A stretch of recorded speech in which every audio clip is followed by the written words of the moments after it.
Leadership जो है India के अंदर वो पाकिस्तान के बारे में सख्त लाइन ले रही है और शायद वो किसी और मिस एडवेंचर की तरफ जा सकते हैं। ये तस्वीर पश्चिमी देशों को बहुत चुभने वाली है। पुतिन के भारत दौरे से पहले मॉस्को पहुंचकर भारत के विदेश मंत्री एस जयशंकर ने उनसे मुलाकात की और उसके बाद आफ्टर शॉक्स का सिलसिला इस वक्त जारी है। इम्पॉर्टेंट डेवलपमेंट ये है कि भारत के minister for external affair doctor Jaishankar ने बड़ी क्लैरिटी के साथ ये कहा है जनाब कि कोई वाइट वॉशिंग नहीं चलेगी। टेररिज्म मतलब पाकिस्तान होता है। ट्रम्प साहब इतने डेस्परेट हो रखे हैं भारत से ट्रेड डील करने में कि भैया एकदम फाइनल स्टेजेस पे पहुंची है। जैसे मैंने कल सुबह आपके साथ रिपोर्ट भी किया था, ट्रम्प आजकल जेट फ्यूल ले रहा है भारत से। पाकिस्तान की सिर्फ एक हुकूमत ऐसी मुझे बताएं जो जमहूरी हो। जमहूरियत का मतलब ही नहीं पता। पूरी दुनिया में पाकिस्तान का मजाक उड़ना शुरू हो गया है।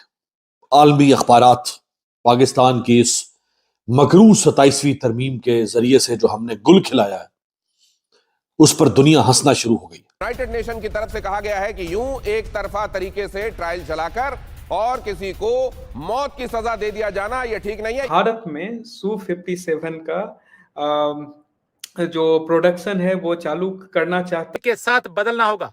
इम्पॉर्टेंट डेवलपमेंट ये है कि भारत के minister for external affair doctor Jaishankar ने बड़ी क्लैरिटी के साथ ये कहा है जनाब कि कोई वाइट वॉशिंग नहीं चलेगी, कोई वाइट वॉश नहीं होगी, किसी किस्म की वाइट वॉश नहीं होगी।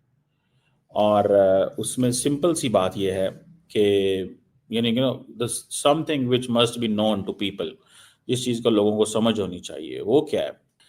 अच्छा, टेररिज्म मतलब पाकिस्तान होता है। टेररिज्म का उस वक्त डॉक्टर जयशंकर का मतलब ये नहीं होता कि जो चल रहा है उस वक्त Islamic state, al Qaeda groups, this that, वो पाकिस्तान सेंट्रिक बात करते हैं। उनको बड़ी क्लैरिटी है इस सेंस में।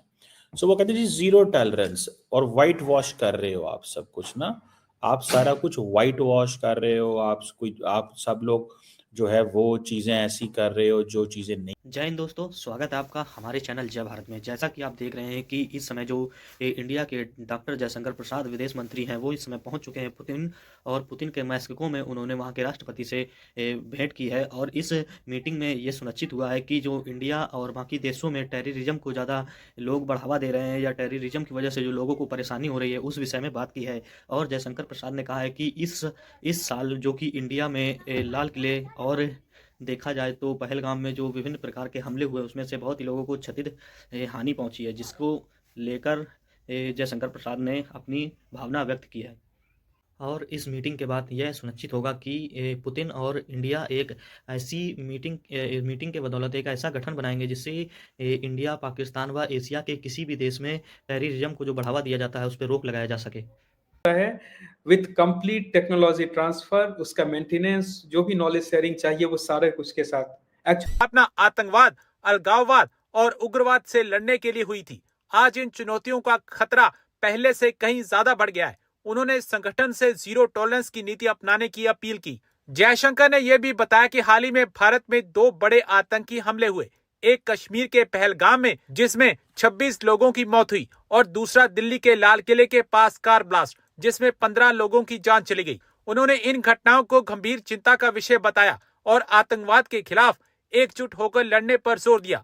बैठक में जयशंकर ने एससीओ में सुधार और आधुनिकीकरण की जरूरत पर भी जोर दिया। भारतीय विदेश मंत्री ने कहा कि संगठन को समय अब इसमें ये न्यूज को अलग अलग तरीके से हम लोग ने भी एनालाइज किया कि क्या इंडिया को F-35 लेना चाहिए या फिर हमारे पास एक स्ट्रैटेजिक एलाय है रसिया जो एक और ऑफर कर रहा है, क्या उसको लेना चाहिए। एंड दोनों साइड के आर्ग्यूमेंट्स में दम है।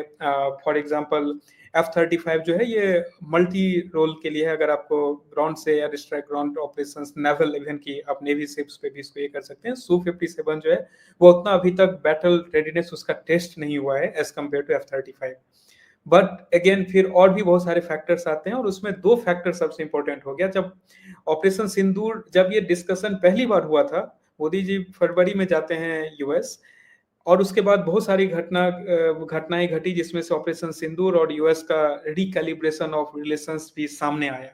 और अभी एक इम्पोर्टेंट इवेंट होने जा रहा है प्रेसिडेंट पुतिन इंडिया आ रहे हैं, उससे पहले Su-57 जो सुखोई 57 जो रसिया का 5th जनरेशन फाइटर जेट है, उसके जो रिलेटेड जो ऑफिशियल्स हैं वो भारत आ गए हैं और एक स्टेटमेंट आया है कि नहीं करनी चाहिए। मतलब दिस इज समथिंग वो इसके ऊपर बात करते हैं कि हम ये, और बेसिकली कह किसको रहे हैं?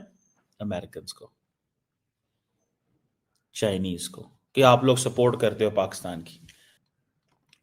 और वाइट वॉशिंग वो कह रहे हैं बस कर दें, ये ना करें, हम पाकिस्तान को इम्प्लीकेट करेंगे, पाकिस्तान ही है सारा कुछ, पाकिस्तान ही प्रॉब्लम है, पाकिस्तान ये है, पाकिस्तान वो है।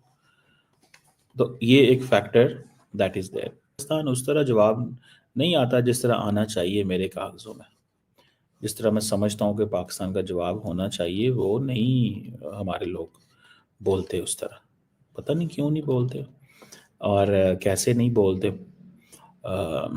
क्या प्रॉब्लम है हमारे लोगों को। देखें ये चीज़ जो है ना, ये बड़ी इट हैज़ ए पॉइंट, इसका बड़ा पॉइंट होता है, ठीक है, कि आपने सिर्फ ये थोड़ा ही करना होता है कि आपने सिर्फ हल्का फुल्का जवाब दे दिया। आपने ये करना होता है कि आपने पूरी गेम उठानी होती है, पूरी की पूरी गेम जो है वो उठानी होती है और कहना होता है कि हम इस तरह कर देंगे, उंच कर देंगे, कर देंगे।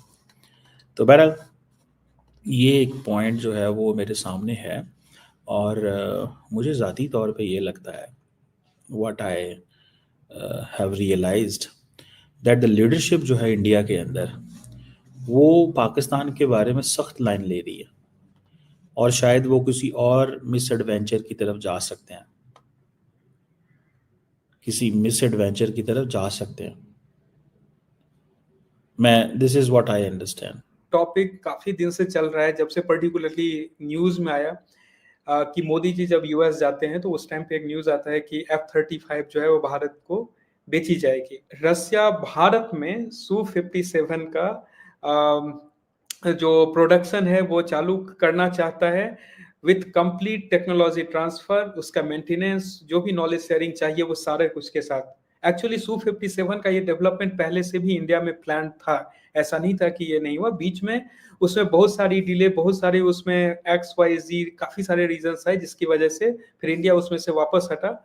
एंड उस बीच में जो हमारे नीड्स थे, लगा कि राफेल टू सर्टेन एक्सटेंट, क्योंकि वो 4.5 जनरेशन या 4 से 5 जनरेशन के बीच का वो माना जाता है, वो हमारे नीड को पूरा करेगा। लेकिन फिर एक और ग्लोबल इवेंट सामने आता है, वो होता है ट्रेड वॉर, और उस ट्रेड वॉर में F-35 सेंटर में बैठ जाता है। सेंटर में इसलिए बैठ जाता है कि भाई तुम ये लो, हमसे तुम ये F-35 खरीदो, और उसको एक कंडीशनल स्टेटमेंट बना दिया जाता है भारत का आर्म ट्विस्टिंग के लिए। और जिस तरीके से ऑपरेशन सिंदूर में एक नेगेटिव नैरेटिव फैलाया गया राफेल को लेकर के, या उसको जो कि नैरेटिव बाद में बर्स्ट हो गया, खुद ही बहुत सारे उसके प्रूफ आ गए कि वो खत्म हो गया, उसमें एक अपॉर्चुनिटी देखा गया कि कैसे F-35 को पुश किया जा सके, भारत का हाथ मोड़ा जा सके। लेकिन जो कहा जाता है ना कि दूध का जला वो छाछ भी फूक फूक के पीता है, वही चीज भारत यहाँ पर अमेरिका के साथ कोई भी इस तरीके का स्ट्रेटेजिक डिफेंस। आई होप आपने वीडियो में एंजॉय किया होगा। तो ऐसे ही वीडियो देखने के लिए आप हमारे चैनल के साथ जुड़ जाइए तथा मिलते हैं नेक्स्ट वीडियो में। तथा Pakistani reaction, Pakistani girls reaction व पाकिस्तानी मीडिया रिएक्शन के लिए आप हमारे चैनल को सब्सक्राइब कीजिए। जय हिंद, जय भारत।